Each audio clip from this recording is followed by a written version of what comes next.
위대한 기업 로마에서 배운다고 했을 때 이것은 로마라고 하는데 대입을 시켜본 거지만 역사적으로 존재했던 어떤 그 나라가 어떤 역사를 가지고 어떻게 성공을 했었고 그리고 거기서 주는 메시지는 나하고 상관이 없는 것이 아니라 내가 앞으로 내 인생을 나름대로 성공적으로 살아가기 위한 그 메시지와도 연관이 되어 있다는 거예요. 그게 중요한 겁니다. 로마 제국의 이미지가 있어요. 지금 인터넷 시대에 제일 문제가 뭔가 하면 제가 보기에는 이 천박성을 띠기가 쉬워요. 2000자짜리 칼럼 하나 한 20, 30년 열심히 공부한 사람이 그 쓰는 거 정말 쉽지 않습니다. 자기 나름대로 자기 이름을 걸고 쓰는 거. 나름대로 열심히 쓰고 논지는 다르게 이야기할 수 있을 망정 그 퀄리티 자체는 상당히 내공이 있는 사람이 노력을 해서 쓴 글. 거기다 대놓고 이게 무슨 잡소리여 정말 한 10페이지짜리라도 한번 생각하면서 읽어보지 않고 몇 가지 이미지 그냥 들은 답글 이런 데서 그냥 한 어떤 막에는 어떤 잡동사니 같은 그런 몇 가지 이미지를 가지고 대상을 그냥 판단해버리고 규정해버리는 그리고 거기에 또 심지어 흥분도 많이 하는 이런 형태의 그 폐해가 좀 있는 것 같아요. 로마 하면 떠오르는 이미지가 몇 개 있습니다. 사실 옛날에 봤던 영화 하나 드라마 하나 뭐 이런 것들이 굉장히 많이 규정을 하죠. 이게 1953년에 만들어진 영화인데 제가 63년생이니까 제가 중학교 1학년 때 영화관에서 봤어요. 그러니까 수없이 개봉했고 그 다음에 쿠어바디스라고 하는 그 이외에 뭐 네로, 칼리굴라 등등등 요즘 최근에 드라마 롬 이런 거 있죠. 그 다음에 스파르타쿠스 이런 거 많이 있습니다. 거기서 만드는 여러 가지 이미지도 있습니다. 내 말이 말이 거는 이제 마차 경주를 하죠. 지금으로 치면 F1 레이스, 자동차 경주하는 겁니다. 사람이 의식주가 해결되면 뭐가 됩니까? 그다음에 엔터테인, 즐거움을 찾고 흥분하고 뭐 자립고 뭐 이런 거 하는 겁니다. 실제로 이제 지금도 로마에 가면 그 키르쿠스 막시무스, 영어로 치면 서커스 맥시멈 대경기장이라고 하는 엄청난 경기장 터는 남아 있습니다. 배너에 나오는 그 유명한 찰턴 헤스톤이 유대 지방의 귀족이었다가 뭐 이런저런 일에 연루가 돼가지고 하루 아침에 이렇게 노예 신세가 되어가지고 잘 못 좀 이 뒤에 있는 이 채찍도 로마 병사가 와서 막 때리고 그래도 잘 안 되면 뭐 죽이고 뭐 이런 장면 보면서 아 로마 애들은 좀 험하구나. 그다음에 십자가에 매달아 죽이는 이런 장면들. 사자나리를 맹수하고 맨손으로 싸워서 죽이게 하는 이런 장면들 보면 즐기는 겁니다. 로마 애들을 딱 생각하면 떠오르는 게 뭡니까? 군인, 힘세다, 좀 무식하다, 술 잘 먹는다, 여자 좋아한다, 머리 든 건 별로 없다. 중세로 넘어오면서 로마 문명 자체를 이제 또 기독교 문명이 좀 부인을 해야 되는 거죠. 그래서 자기 정당성이 생기니까. 그런 흐름 속에서 로마 하면 한마디로 말하면 좀 양아치 같은 애들로 생각이 됩니다. 과연 그럴까라는 거죠. 과연 그럴까? 세상에 그냥 만들어지는 거 없습니다. 이렇게 큰 기업들이 그냥 된 게 없듯이 나라도 이렇게 크고 이렇게 성장한 나라가 그냥 된 게 없습니다. 자, 로마를 한번 보면은 조그만 이 마을에서 시작하죠. 이 점에서 시작해서 그때 당시 세계 전체로 되는 겁니다. 춘추 전국 시대에 대해서 학위를 연구하시는 김영수 선생님께서 한마디로 딱 정리를 하는데 주나라가 있었습니다. 주나라 걸왕이 제대로 하지 못하고 개판치다가 쫓겨납니다. 왕조가 무너지는 겁니다. 자, 큰 나라가 무너지면 그 다음에 다른 센 놈이 나타나서 그걸 이어받으면 연속성이 생기는데 큰 나라가 무너지기만 했지 그 다음에 센 놈이 안 나타났다고. 그렇게 되면 어떻게 됩니까? 각 동네 깡패들이 내가 왕이야 하고 나서게 돼 있습니다. 주나라라고 하는 나라 하나가 무너지고 난 다음에 조그만 그런 나라들이 몇 개가 만들어지느냐. 기록상 이름이 그래도 남아있는 게 200개입니다. 200개. 그 중에서 그래도 나라 꼴이라도 좀 갖추고 좀 이렇게 좀 했던 데가 한 110개 정도 온전히. 삼국지의 첫 머리가 이렇게 시작이 됩니다. 나뉘었던 것은 모이게 마련이고 한번 모였던 것은 흩어지게 마련이다. 110개가 자기들끼리 싸우고 결국은 7개로 정리가 됩니다. 110개가 7개로 정리되는 과정이 춘추시대입니다. 춘추시대. 그 7개의 나라가 하나로 수렴되죠. 그게 바로 진시황의 진나라입니다. 7개 나라가 하나로 되는 과정, 그것이 전국시대입니다. 전국시대. 춘추 전국이에요. 자, 그럼 춘추 전국 한마디로 하면 뭡니까? 110개 나라가 진나라 하나로 수렴되어 나가는 과정입니다. 로마는 뭐냐? 반면에 확산되어 나가는 과정입니다. 이 조그만 마을 하나가 이 세계 전체로 확산되어 나가는 과정입니다. 일단 110개로 무너진 상태에서, 쪼개진 상태에서 이렇게 수렴되어 나가는 과정에서 얼마나 많은 노력, 싸움, 진통, 고민, 전략, 전술이 많이 나왔겠어요. 센 놈이 약한 놈을 포섭해 나가면서 어떨 땐 정복도 해 나가면서 많은 부분들을 포용해 나가면서 하나로 이제 만들어져 나가죠. 그럼 조그만 점이 확대 나가는 과정에서는 어떻게 했을까요? 굉장히 많은 부분들을 얘가 받아들이고 사람도 받아들이고 생각도 받아들이고 기술도 받아들이고 그렇게 되지 않으면 이 하나가 이렇게 커질 수가 없는 겁니다. 정복민족이 아니라 보편제국을 세운 것은 행운이 아니다. 무슨 말이냐? 역사상 힘으로 밀어붙여서 야, 너 내 말 들어. 내 뭐 통치하려는 게 피곤하니까 나한테 1년에 돈 뭐 100억씩 가져와. 그럼 내 뭐 조용히 있을게.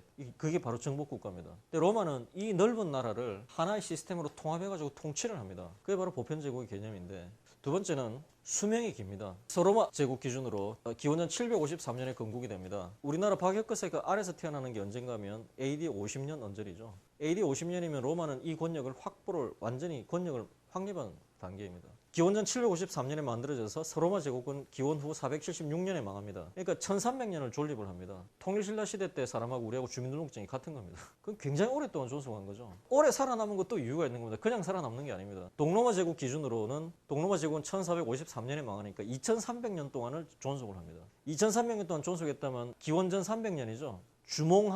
주몽의 아버지 해모수하고 나하고 주민등록증이 같은 겁니다. 그냥 된 게 아닙니다. 그건 굉장히 이유가 있는 겁니다. 그냥 된 게 아니에요. 황산벌이라고 영화가 있었죠. 그 황산벌에서 아주 유명한 대사 하나가 나왔죠. 강한 자가 살아남는 것이 아니라 살아남는 자가 강한 것이다. 로마는 강하기도 했지만 오랫동안 살아남기도 했었습니다. 달리 이야기하면 우리가 공룡을 이야기하죠. 야, 공룡 시대 변화에 대처하지 못해서 망가져 버렸어. 뭐 이렇게 이야기 흔히 합니다.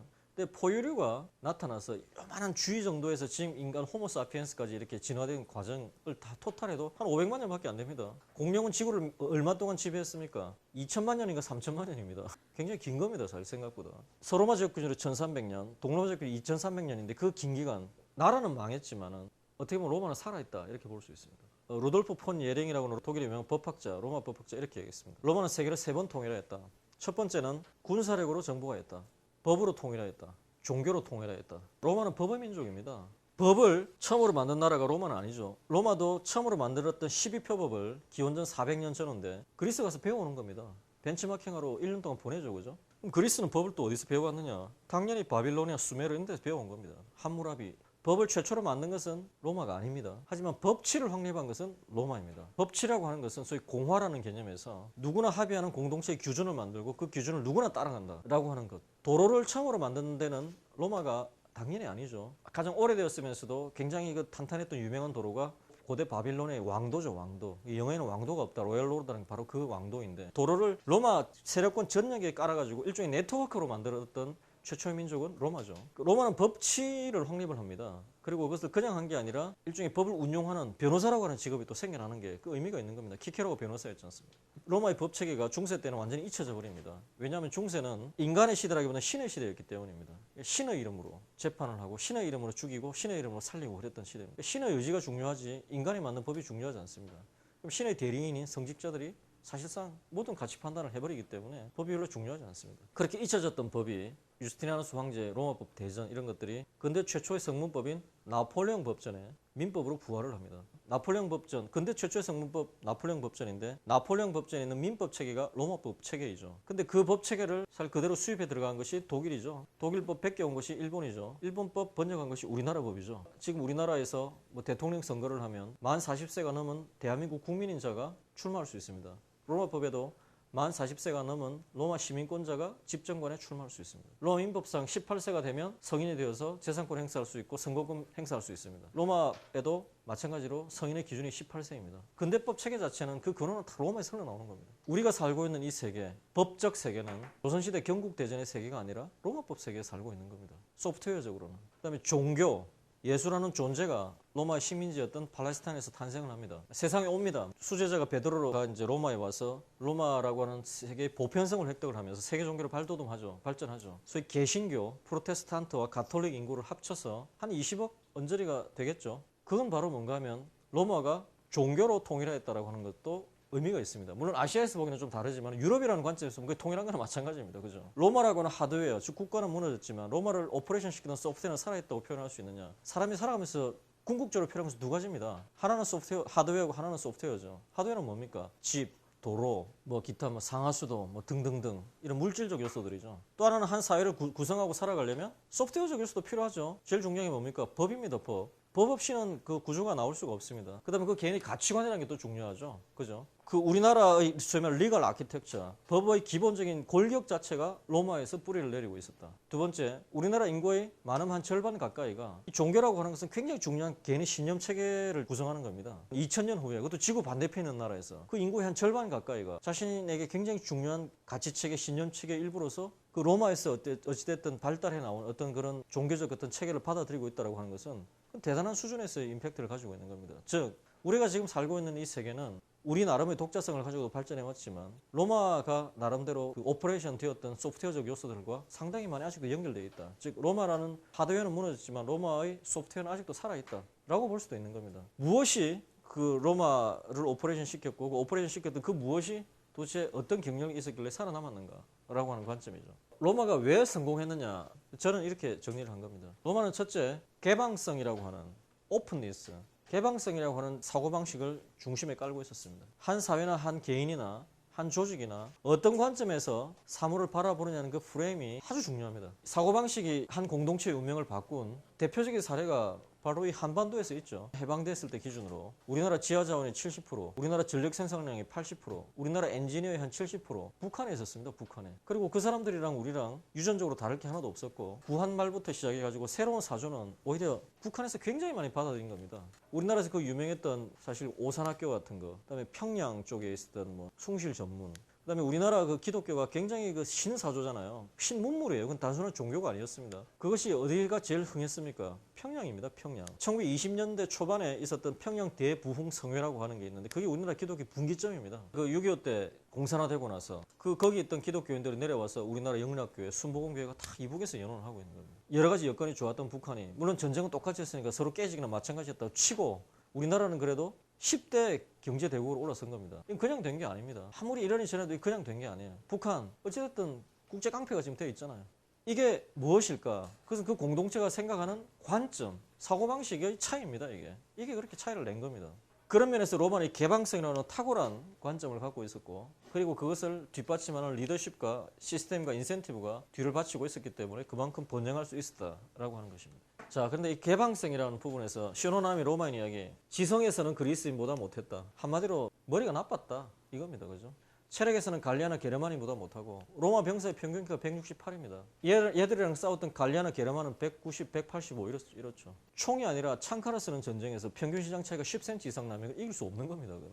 기술력도 떨어졌고 돈도 없었다고 누가? 남이 그렇게 하니까 로마의 스스로가 우리가 봐도 우리는 머리도 나빠, 키도 작고 체력도 떨어져, 기술도 없어, 돈도 없어, 아무것도 없는데 우리는 왜 이렇게 성공했나? 라고 보니까 바로 개방성과 유연함 때문이었다. 이 개방성이라고 하는 것은 어떤 그 의미를 가질 수 있냐면 그때 당시 세계 최고의 문명 수준을 이루었던 데가 이제 그리스죠. 그리스 대형 미술관이나 그 뉴욕의 메트로폴리탄 박물관에 가서 보면서 저도 깜짝 놀란 게 기원전 400년 500년이면요 주몽이 태어나서 남부에 하나 만들어서 뭐 그것도 고구려라고 칭하고 그 기다리려고 해도 한 300년 더 있어야 됩니다. 300년 더. 그러니까 기원전 4, 500년이면 우리나라는 아직 그 선사시대에 가까운 겁니다. 근데 그때 당시에 이미 로댕 조각 수준의 조각들이 이미 만들어져 있고요. 그 도자기 같은 수준이 대단합니다. 물론 뭐 우리나라가 별볼일 없다라고 하는 뜻이 아니라 얘네들은 그 정도로 좀 앞서 있었던 것은 틀림없어요. 사실은. 그 정도로 찬란한 문명을 이뤘던 그리스. 세계 문물의 중심이었죠. 그리스 사람들이 생각했던 동포는 피를 나눈 자입니다. 피를 나눈 자가 우리다 이겁니다. 우리. 한민족, 한결의 이 자체가 한 핏줄이라는 뜻입니다. 누가 우리고 누가 나의 동포냐 이렇게 할 때 기본적으로 혈연이라고 하는 관점에서 보는 겁니다. 그리스에서는 부모가 모두 아테네인이면 노숙자에게도 아테네 시민권을 줬지만 부모 중에 한 사람이라도 아테네인이 아니면 지 아무리 훌륭하고 똑똑해도 시민권을 주지 않습니다. 그 대표적인 사람이 아리스토텔레스입니다. 아리스토텔레스 같은 경우는 마케도니아 출신 외국인이었는데 노벨상 한 3, 40개 혼자 다 받은 수준의 학문을 이루었고 생물학 세계 최고, 논리학 세계 최고, 시학 세계 최고, 철학 세계 최고, 의학 세계 최고, 천문학 세계 최고 이 정도 사람이에요. 도대체 딴 데 가서 공부를 뭘 하겠어요. 그 사람한테 와서 그냥 한마디 들으면 최고인데 그냥 아테네가 문물의 중심이 되잖아. 그래도 아리스토텔레스한테는 시민권 주지 않습니다. 왜? 피를 나누지 않았기 때문에. 그러니까 동포다, 우리라고 하는 관점을 소위 말해서 그 아이덴티티라고 하는 것을 문화적 관점이나 이렇게 보는 게 아니라 핏줄이라는 관점에서 좀 협소하게 본 겁니다. 그게 바로 그리스입니다. 그리고 그것이 그리스 문명의 한계입니다. 그렇게 돈도 많고 뛰어나고 똑똑했지만 폴리스 단위를 벗어나지 못하고 결국은 거의 뭐 로마의 식민지로 전락해버립니다. 근데 로마는 그리스 애들에 비해서는 공부도 못하고 돈도 없고 띨띨했던 애들이 관점이 다릅니다. 그리스 사람들이 생각했던 동포는 피를 나눈 자지만 로마 사람들이 생각했던 동포는 뜻을 같이 하는 자입니다. 뜻을 같이 하는 자, 우리다. 그것이 굉장히 의미가 있습니다. 그러니까 로마에서는 흑인이든 백인이든 아프리카 출신이든 갈리아 출신이든 로마 본국 출신이든 상관없이 누구나 로마 시민이 되는 길이 열려 있었습니다. 근데 어떤 공동체에 소위 기여를 하려면 말로야 뭐 온갖 것 다 할 수 있습니다. 실제로 할 수 있는 것은 뭔가 하면 피를 흘리거나 땀을 흘리는 겁니다. 피를 흘린다는 것은 뭐냐? 우리나라가 전쟁을 하는데 방글라데시 사람이지만 나 한국군에 입대해서 내 목숨 걸고 싸우겠다. 그것은 병력 기피하는 한국 국적인 애들보다 훨씬 더 사실은 의미가 있는 거예요. 전쟁이 끝났어. 충분히 우리나라 국적을 줄 수 있는 겁니다. 그죠? 피를 흘려주면 됩니다. 로마군에 들어와서. 근데 문제는 전쟁이 안 날 때가 있습니다. 전쟁이 안 나면 어떻게 하느냐? 그럼 군대를 가면 됩니다. 근데 군대를 가가지고 만기 제대를 하면 로마 시민권을 줍니다. 근데 문제는 만기 제대가 좀 깁니다. 25년입니다. 근데 왜 하느냐? 정식 군인으로 있는 겁니다. 월급 다 받고. 시민권은 상속이 되잖아요. 내 한 세대는 희생하지만 내 다음 세대들은 다 로마 시민으로 살 수 있기 때문에 충분히 할 수 있는 겁니다. 그런 구조가 있기 때문에 어찌됐든 그 로마는 아까 말했잖아요. 뜻을 같이 하는 것은 후천적인 선택입니다. 피를 같이 하는 것은 선천적인 운명입니다. 운명으로 우리를 규정하는 것과 선택으로 우리를 규정하는 것은 엄청난 차이를 낳는 겁니다. 그러니까 로마는 비록 빌빌거리는 애들, 별 볼 일 없는 일이 시작했지만 힘은 좀 셌어요. 전쟁은 잘했어. 전쟁만 한다고 힘만 세다고 사실 국가를 만들어갈 수는 없는 겁니다. 세계 제국을 만들어갈 수는 없는 겁니다. 그 사기 유명한 이야기가 나오잖아요. 왕 한 사람 보고 그 참모가 이야기하기를, 제가 알기로 유방으로 제가 기억하는데 나라를 통일을 했잖아요. 한 나라가. 참모 누구 한 사람 말하기를, 말 잔등에서 천하를 먹을 수는 있지만 말 잔등에서 천하를 통치할 수는 없다. 로마도 마찬가지죠. 힘은 셌지만 그 힘만으로 보편 제국을 만들어갈 수는 없는 겁니다. 그러니까 어떻게 됩니까? 오픈니스, 열려있는 상태에서 개념이 뭐냐? 이건 우리다, 우리끼리 이게 아니라 우리는 큰 플랫폼을 만들어준다. 만들었다. 우리 배에 우리한테 동의하고 역량 있는 사람은 누구나 올라타라. 길은 열려있다. 그리고 함께 이 배를 키워나가자 하는 관점이 있기 때문에 계속 커질 수가 있었던 거죠. 즉 마을 하나가 세계로 확산될 수 있었던 배경이 바로 이 개방성이라고 하는, 별거 아닌 것 같은데 이 사고방식에서 차이가 나는 겁니다. 그래서 한 공동체가 지향하는 사고방식이 그렇게 의미가 있는 거예요. 그럼 로마는 날 때부터 개방적인 애들이 모였었냐? 절대로 그렇지 않죠. 그래서 리더들이 중요한 겁니다. 리더는 뭔가 전체 공동체에 대한 기본적인 가치를 확립을 하고 그 방향으로 끌어가는 사람인데, 리더 그룹이 망가져버리면 사실은 공동체는 똑같습니다. 지금 북한에 2천만 그 사람이 살고 있는데 그 리더 그룹이 문제가 있는 거잖아요. 지금 사실 문제가 있는 거잖아요. 그 일반적인 북한 인민들이 무슨 죄가 있어요? 내가 왜 얘기하느냐? 저희 아버지가 평안도에서 피난 온 사람이에요. 평안도 신해주 바람밑에 선천이라는 곳에 있다가 피난 와서 부산까지 와서 나 부산 사람 됐는데, 그런 면에 있어서 보면 북한 인민들 사실 어떻게 보면 뭐 아무 우리랑 다를 게 없어요. 리더십 그룹이 그렇게 돼 있으니까 그 구조로 그냥 가는 거죠. 로마 애들이 날 때부터 그렇게 개방적이었을까? 전혀 그렇지 않습니다. 로마는 처음 만들어질 때 돈 없고 땅 잃은 농민, 깡패, 도둑놈, 창녀, 양아치 이런 애들이 모여서 만든 나라입니다. 진짜 실제로. 이 로물루스가 초대 왕이었죠. 조선의 뼈대 세운 사람, 조선 왕조의 뼈다구를 세운 사람은 태조 이성계와 태종 이방원이죠. 소위 하드웨어를 세팅한 사람은 태조와 태종입니다. 근데 조선 왕조의 소프트웨어를 세팅해 준 사람은 누굽니까? 세종이죠. 누가 봐도. 세종이 제일 중요한 뭘 합니까? 한글을 만들잖아요. 두 번째, 과학기술. 장영실로 대변되는 치국이 뭐 이런 혼천이 다 그때 만들죠. 법 정비하죠. 그 세종이라는 정말 걸출한 인물을 그때 그 초기 세팅할 때 그 사람이 왕이 됐다는 자체가 우리 민족의 엄청난 행운입니다. 이거는. 조선 왕조 500년은 소위 말해서 하드웨어, 컴퓨터 자체는 태조하고 태종이 사왔습니다만 이 안에 있는 OS, 윈도우 깐 것은 누구냐? 세종입니다. 세종. 조선 왕조 망할 때까지 500년 동안을 그 OS는 세종의 OS로 돌아가는 겁니다. 그 정도로 세종이 오퍼레이션 시스템 자체 아키텍처를 세팅을 해주는 사람입니다. 그 로마에서는 그 역할을 누가 하느냐? 이대왕 누마가 합니다. 일대왕 로물루스는 뭐 이래저래 해서 전설에 따르면 승천했다고 하는데, 하늘로 올라갔다고 하는데 뭐 그랬을 리는 없고 뭐 적당했을 때 죽었을 것이고, 이대왕 누마가 이제 철학자였는데 왕으로 추대가 됩니다. 이 사람이 뭘 하느냐? 개방성의 철학을 정책으로 만듭니다. 그리고 그래서 사회 구조로 만듭니다. 누마는 두 가지를 합니다. 첫째는 혈연 중심의 사회 공동체를 직능 중심으로 바꿔주는 겁니다. 그걸 어떻게 바꾸느냐? 로마가 온갖 동네 양아치들이 다 모인 나라로 7 언덕으로 만들어진 도시라고 했죠. 그럼 어떻게 됩니까? 우리로 치면 부산에서 온 사람들은 1번 언덕에 살고, 광주에서 온 사람들은 2번 언덕에 살고, 평양에서 온 사람은 3번 언덕에 살고. 왜? 그게 편하잖아요. 출신이 같으면 말도 같고 음식도 같고 내 아버지, 삼촌, 언니, 고모 다 같이 살고 있으니까 편하게 마련이에요. 그렇게 연합체로 나라를 하나 만들었지만 다 지 지역에 가서 살 거 아니에요. 그죠? 그럼 당연히 혈연 중심으로 그 사회가 조직이 돼 있다고. 이 노마는 어떻게 바꾸느냐? 직능 중심으로 완전히 바꿔버립니다.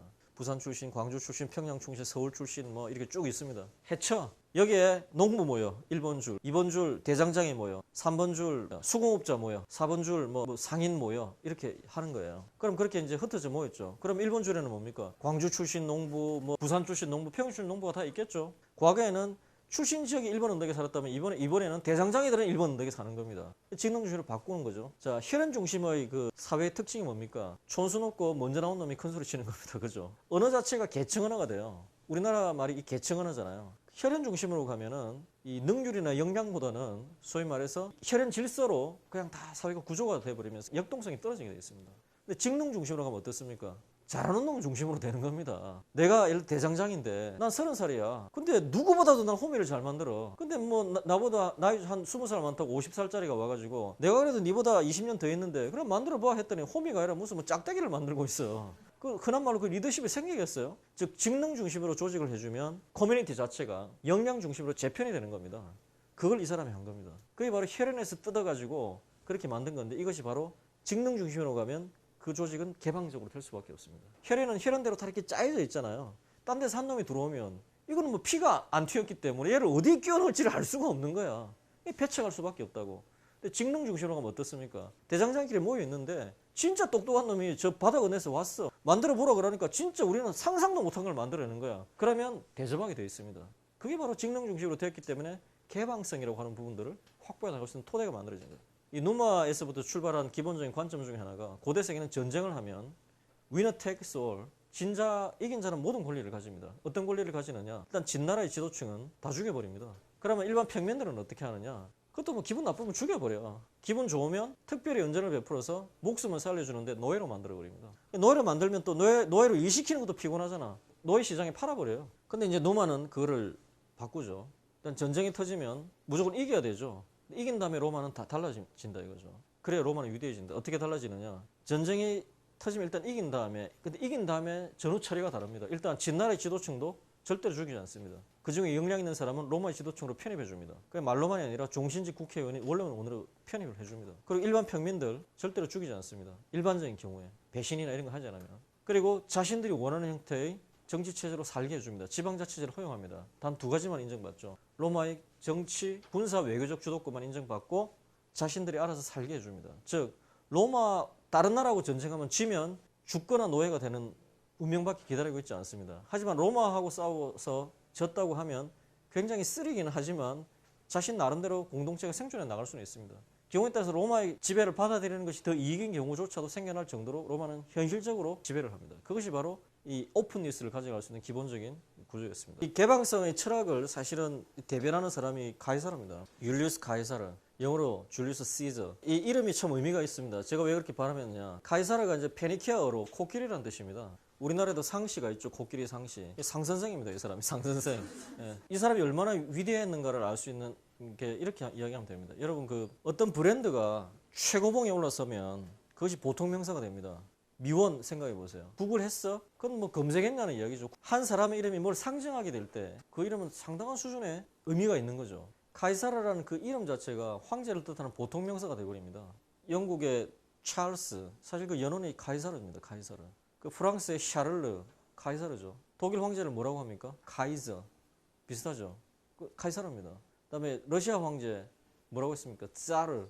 그게 카이사르입니다. 카이사르.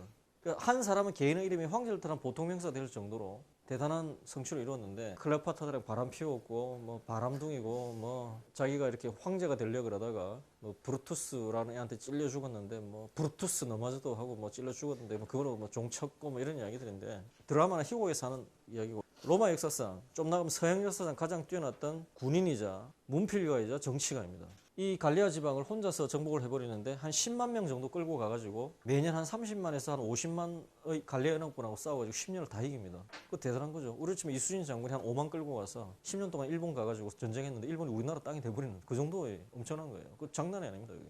적지에 가서 이렇게 싸우다 보니까 밤에 당연히 잠이 안 오겠죠. 불면증 걸리는데 이 사람이 뭘 쓰느냐? 일기를 씁니다. 일기. 난중일기를 씁니다. 그 난중일기가 갈리아 전쟁기죠. 직접 쓰는 겁니다. 그건 확실하게. 그 갈리아 전쟁기의 문장이 라틴어 문학 역사상 가장 간결하고 정교하고 분명한 굉장히 문체의 어떤 경지에 올라갑니다. 제 미국에 사는 제 친구 집에 잠깐 들렀는데 그 집 아들이 미국에서 고3인 고2인데 제2 외국어를 라틴어를 하더라고요. 라틴어 교과서에 갈리아 전쟁기가 지문으로 실려 있습니다. 우리나라 을지문덕 장군이 뭐 이렇게 한 수 남겼는데 그게 우리나라 교과서에 실려 있다면 이것만 한 게 아니라 이것도 좋았구나 이렇게 생각하는 그 정도죠. 문필가. 그다음 세 번째는 대단한 정치가입니다. 지금 우리나라가 뭐 혼란스럽니 뭐니 하는데 이 카이사르가 살았던 시대는 비교도 안 됩니다. 비교도. 조그만 마을이 엄청난 제국으로 성장을 했는데 거기에 걸맞는 운영체계나 제도나 이런 걸 못 만들어낸 겁니다. 하드웨어 소프트웨어가 안 맞으면 어떻게 됩니까? 갈등이 심해지죠.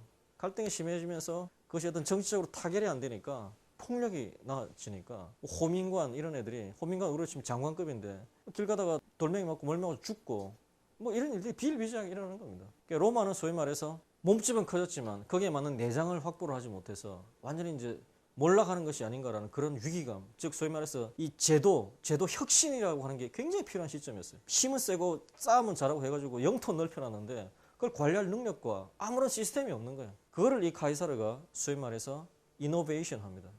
리노베이션 합니다. 기원전 44년 3월 15일 날 갑자기 칼질려 죽으니까 그냥 그걸 끝나버리죠. 게임 끝나는데 놀랍게도 이 사람이 후계자를 누구를 찍었느냐. 대통령이 죽었는데 후계자로 국방부 장관이나 외무부 장관을 찍은 게 아니라 자기 먼 친척 하나를 뭘 보고 했는지는 모르지만 걔 이름이 누구냐? 옥타비아누스죠. 그러니까 당연히 지금으로 치면 국방부 장관 및 외교부 장관 했던 안토니우스가 이거 뭐야? 이거 자기들끼리 막 전쟁을 하는데 어쨌든 정통성은 거기가 있으니까 어쨌든 내전이 일어나는데 옥타비아누스가 또 물건이라서 그 어린 놈이 물론 주변에 이제 마이케나스나 이제 아그리파 같은 아주 유능한 참모들이 있기는 했지만은 어쨌든 그 전투에서 이겨버립니다. 어떻게 됩니까? 결국은 아우구스투스 황제가 되죠. 아우구스투스 황제가 됐는데 아우구스투스 황제가 78세인가 79세까지 삽니다. 그러니까 무려 60년 동안을 1인자의 위치에 있으면서 카이사르가 남겼던 소위 그랜드 플랜을 하나하나 임플리멘테이션 합니다. 카이사르가 기획하고 아우구스투스가 실행한 플랜으로 로마 사회를 재구축해내면서 로마 사회는 그 이후 300년의 번영을 누리게 되는 거죠. 그럼 대단한 수준의 정치적인 어떤 역량을 가진 사람입니다. 근데 이 사람이 없었으면 로마는 1000년 제국이 아니라 500년 커지다가 말았을 텐데 이 카이사르의 조상을 거슬러 올라가 보면 로마의 공격당해서 멸망해버린 알바론가라고 하는 왕국의 왕족들입니다. 그때 로마가 알바론가라 왕국을 이긴 다음에 죽어 하고 다 죽여버렸으면 카이사르도 없었을 거라는 거예요. 이것이 바로 이 개방성 힘입니다. 개방성 힘. 페르티낙스 황제는 아버지가 노예였습니다. 아버지가. 근데 로마의 노예는 지금 우리가 생각하는 그 미국 남부의 모카 농장의 노예하고는 좀 다른 차원입니다. 이 페르티낙스 왕제의 아버지가 노예였는데 해방이 된 다음에 돈을 좀 벌었습니다. 예나 지금이나 백 없고 이런 사람들 출세하려면 군대가 최고죠. 아들을 그래서 군대를 보냈습니다. 그 사람이 능력 있고 해가지고 마르쿠스 아우렐리우스, 소위 그 로마 5현제, 5명의 현명한 황제들의 마지막 황제 마르쿠스 아우렐리우스가 죽고 나서 그 아들 코모두스라는 애가 왕이 되는데 이게 또 피곤한 애입니다. 왕은 종신직이니까 걔를 죽일 수밖에 없죠. 걔를 죽입니다. 걔가 죽는 시점에서 이 페르티낙스 황제의 보직이 뭐냐? 청와대 경호실장 겸 육군참모총장입니다. 그러니까 자연스럽게 황제가 됩니다.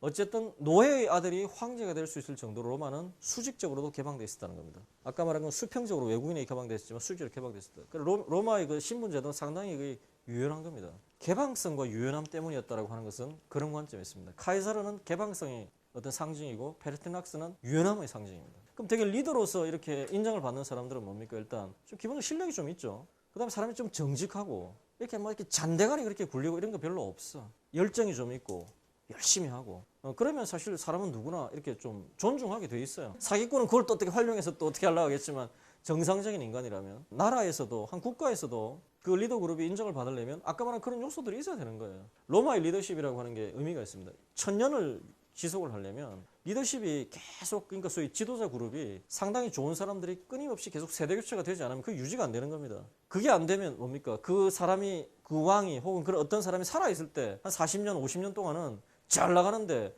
그 사람 죽어버리면 끝나버리는 거야 이게. 그 뭐 유명한 뭐 훈족의 아틸라 왕 이런 경우가 대표적인 거예요. 한 국가도 마찬가지예요. 근데 로마는 일종의 집단 지도 체제인데 그게 된다는 거죠. 근데 어쨌든 지도자들에게 요구한 것은 학식도 아니고 덕망도 아니고 학벌도 아니고 도덕도 아니고 제일 중요한 것은 현실 문제를 해결해서 능력을 요구하는 겁니다.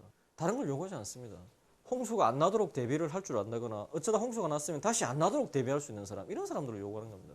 현실 문제를 해결할 수 있는 능력, 즉 현실 경험을 가진 사람을 제일 중시합니다. 단계별로 다 리더를 양성을 합니다. 즉 공화정 시대 기준으로 보면은 부유한 집 자제가 이제 18세가 되면 이제 성인이 되면 군대를 보내죠.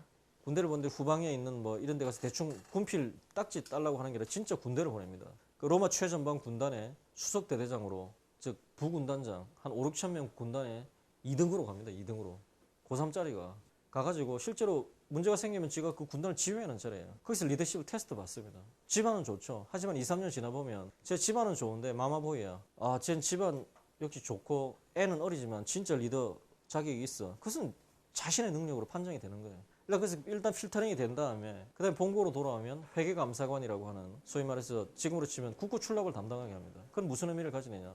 한 공동체가 유지가 되려면 기본적으로 안보가 되어야 됩니다. 외적으로부터 나를 지키지 못하는데 무슨 의미가 있어요? 아무 의미가 없는 거예요. 하지만 안보를 할 수 있는 힘만, 주먹만 좋다고 해서 돌아가는 게 아니라 돈을 벌어서 먹고 살아야 된다고. 그러니까 국고 출납을 하게 되면 한 사회를 오퍼레이션 시키는 게 또 돈이라고 하는 걸 알게 되죠. 그 다음에 그걸 하게 되면 나이 한 30이 좀 넘어서 어디에 출마를 하느냐? 프라이토로라는 법무관에 출마합니다. 지금으로 치면 경찰서장의 역할을 하는 겁니다. 법치의 최전선에 섭니다. 그리고 그것을 잘 하고 나면 나이 40이 넘어서 국가 최고의 간직인 집정관에 출마할 수 있는 자격을 주고 이제 집정관에 하면 됩니다. 그러니까 그동안에 얼마나 많은 실무 경험을 합니까? 사실 현실 세계에서 보면 말은 뻔드르르하게 하는데 실제로 시켜보면 하나도 못하는 놈들 많아. 세상 살면서 입으로 하는 만큼 쉬운 거 없어요. 남북이 아무리 별거 아닌가 지금 그거 하나 만들으라고 해보면 그거 쉽지 않습니다. 현실 문제를 해결할 수 있는 능력을 가진다고 하는 건데 현실적인 경험은 축적이 되어 있지 않으면 판단이 안 되는 거예요. 로마 시대의 지도자는 대박 난 놈이 별로 없습니다. 그때 대학은 주로 로도스섬이나 그리스 쪽이지만 학식이나 어떤 그 난리 자체를 부인했던 건 아니지만은 그것이 가지는 한계도 상당히 이 공동체는 합의가 되어 있었던 상당히 실용적인 국가입니다. 두 번째, 로마는 힘의 논리가 지배한 사회였다고 했죠. 힘의 논리가 뭡니까? 실력주의입니다. 실력주의. 실력이 있고 역량이 있는 사람들이 리더가 되어서 우리를 이끌어달라. 그리고 우리는 그걸 따라주겠다. 그게 전제가 된 거죠. 그게 굉장히 중요한 겁니다. 사람은 누구나 존엄성에 있어서는 동일하지만 실력이 있는 사람이 나 위에 서서 이렇게 끌어가는 것 자체도 인정을 하는 거 굉장히 중요한 거예요. 실력주의, 힘의 논리가 지배했지만 힘의 윤리가 있었어야 된다는 거예요. 힘의 윤리. 힘의 윤리가는 뭐냐? 나 실력 있어. 그러니까 내 말 들어. 그것만 있으면 그건 조폭이나 마찬가지입니다. 하지만 힘의 윤리라고 하는 건 아까 말 리더십이라고 하는 부분이에요. 솔선수범하고 꾸준히 일 먼저 하고 실행 일도 내가 하는 그런 게 있어야 된다는 거죠. 힘의 윤리를 나타내는 아주 대표적인 사례가 하나 있죠. 루키우스 유니우스 브루투스. 카이사르를 찔러 죽인 브루투스하고는 동명이인입니다. 한 500년 정도의 차이를 두는 동명이인인데 이 루키우스 유니우스 브루투스는 누군가 하면 로마가 로물루스 그 다음에 왕정으로 시작합니다. 그 로물루스 누마 이렇게 해서 7번째 왕까지 타르퀴니우스까지 7명의 왕이 이제 흘러내려오다가 7번째 왕이 좀 문제가 많아가지고 쫓아내버립니다. 로마의 원로들이 모여서 야 도대체 우리 어떻게 거버넌스 구조, 지배 구조를 만들 거냐라고 고민하다가 왕을 하나 뽑아가지고 종신직을 하나 하니까 늙어서 노망나도 골치 아프고 너무 오랫동안 하니까 이거 좀 골치 아프다 이거. 왕은 임기제로 뽑자. 그럼 임기는 몇 년으로 하냐? 1년으로 한다 이거. 짧게 한다 짧게. 왜? 잘하면 또 뽑아주면 될 거 아니야 이거야. 근데 그 1년 동안에 그래도 한 놈이 어떻게 할지 모르니까 불안하다. 그러니까 2명을 뽑아야 되겠다. 2명을 뽑아서 한 사람은 13579 홀수다를 통치하고 한 사람은 2480 짝수다를 통치하게 하자. 이게 바로 공화정입니다. 공화정. 집정관입니다. 그게. 초대 집정관 루키우스 유니우스 브루투스가 집정을 하고 있을 때 쫓겨난 타르퀴누스 왕이 일종의 왕정 복고 쿠데타를 음모하다가 걸립니다. 중간에. 발각이 돼서 연루자를 잡아놓고 보니까 루키우스 유니우스 브루투스의 두 아들이 연루가 되어 있었습니다. 귀족의 아들이. 자신의 친아들이. 재판이 시작되는데 협의는 입증이 되었어. 아들 둘밖에 없었던 것 같은데 자기가 그래도 대통령인데 이게 기록에 따르면 야 이거 얘네들 이거 어떻게 할 거냐 하니까 로마 국법에 따르면 반역자는 정신을 잃을 때까지 채찍질을 한 다음에 도끼로 모가지를 잘라버린다 라고 딱 되어 있는데 아버지가 아들 두르고 죽여야 되니까 어떤 사람이 나서서 죽이는 건 너무 심하다. 그러니 얘네들을 채찍질까지 한 다음에 영구 추방을 해버리자. 그래도 되지 않겠냐. 마지막 판결은 자기 아버지한테 내려지는데 유명하죠. 법대로 해서 죽여라 이렇게 이야기합니다. 근데 법대로 해서 죽여 하고 자기 방에 가가지고 괴롭네 하고 술 마신 게 아니라 내가 보는 내 눈앞에서 죽여버려 그럽니다. 자기가 자기 아버지가 보는 앞에서 채찍질을 한 다음에 도끼로 모가지 빵 치고 난 다음에 뭐 기록에 따르면 이것으로 로마의 법은 지켜졌다. 앞으로 로마는 영원히 반역자에게 관용을 베풀지 않는다 하고 집으로 갔다고 합니다. 그 후세 사가들이 이야기하기를 뭘 하느냐면 집정관 브루투스는 자신의 두 아들을 죽임으로써 로마의 법을 영원히 살렸다라는 평을 하는 겁니다. 즉 내가 법치라고 했죠. 법치가 그냥 만들어진 게 아닙니다. 지도층들이 법을 지켰기 때문에 법치가 확립이 된 겁니다. 왜 그런가? 법은 강자의 권리죠. 강한 놈만이 이긴 놈만이 법을 만드는 거지 진 놈이 약한 놈이 법을 만드는 게 아니죠. 그런데 강한 놈이 법을 만들어서 강한 놈은 안 지키고 약한 놈만 지키게 하면 그거는 뭡니까? 법의 탈을 쓴 폭력이죠. 강한 놈이 만들었지만 강한 놈도 지키고 약한 놈도 똑같이 지키게 하면 그건 법이 되는 겁니다. 로마의 법치는 이런 지도층이 법을 지키는 희생이 있었기 때문에 법치가 확립이 된 겁니다. 그게 바로 리더십입니다. 근데 그럼 루키우스 유니우스 브루투스는 어떻게 죽었느냐? 지가 이제 군대를 이끌고 가가지고 죽으라고 싸우다가 그냥 죽어버렸어요. 그냥 거기서. 대통령이 이것도.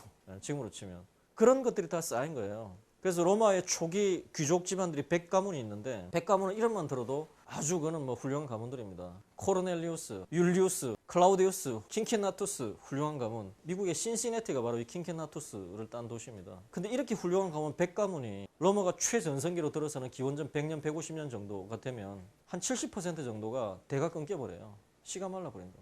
집안이 좋다는 이야기는 돈도 많고 힘도 좋은 집안이 그 왜 애가 씨가 말라버리냐 이거지. 결혼을 못했나? 결혼 못했을 리가 없잖아요. 전쟁이 터지면 명문 귀족일수록 제일 먼저 자원 입대해가지고 제일 위험한 자리에 가서 그것도 제일 많이 죽는 소대장 중대장으로 제일 죽으라고 싸우니까 제일 많이 뒤져버리는 거예요.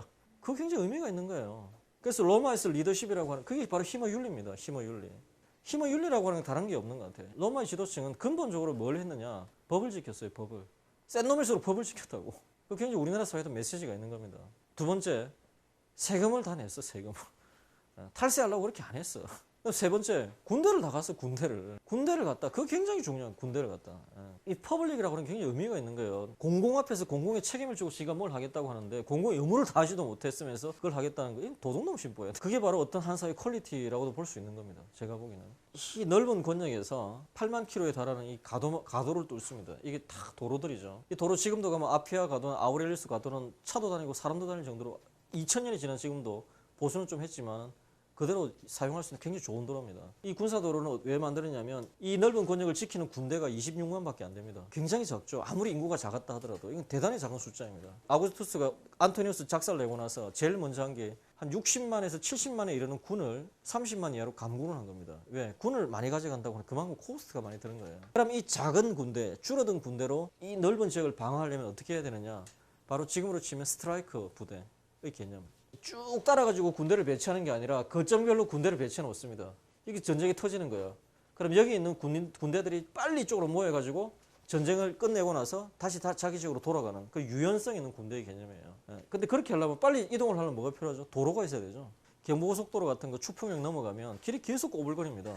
왜? 그 옛날에 돈 없을 때 나왔기 때문에 산이 있으면 돌아가고 계곡이 있으면 또 돌아가고 하다 보니까 도로가 좁고 계속 꼬불거리죠. 근데 제2영동고속도로나 대진고속도로 같은 데 달려보면 산이 있으면 뚫어버리고 계곡이 있으면 다리를 놓아버리죠. 이게 바로 그런 도로입니다. 계곡이 있으면 다리를 놓고 산이 있으면 뚫어버리는 그런 도로입니다. 직선 도로들입니다. 근데 이 좋은 도로들을 군사적으로 쓰는 날이 1년에 며칠이나 되겠어요? 대부분은 비어있죠. 그러니까 여기를 완전히 개방해버립니다. LA에서 뉴욕까지 가는데 단 한 번도 고속도로 통행료를 안 내고 갈 수 있습니다. 여기서 이까지 가는데 돈 10원 한 푼 통행료는 안 내고 갈 수 있습니다. 그럼 왜 그렇게 개방을 해버렸냐? 로마는 자신들의 권력 속에서 가장 중요한 건 뭘 하느냐? 인프라스트럭처, 즉 플랫폼을 만들어주는 겁니다. 이 플랫폼의 개념이 뭐냐? 네 가지를 해주는 겁니다. 그 옛날에 그 다양한 언어에, 그 다양한 문화에, 그 다양한 민족에 지금처럼 뭐 이렇게 TV나 이런 게 있었던 데도 아닌데 그 로마 애들이 그 이민족에서 자기 통치하면 기분 나쁠 텐데 말이야.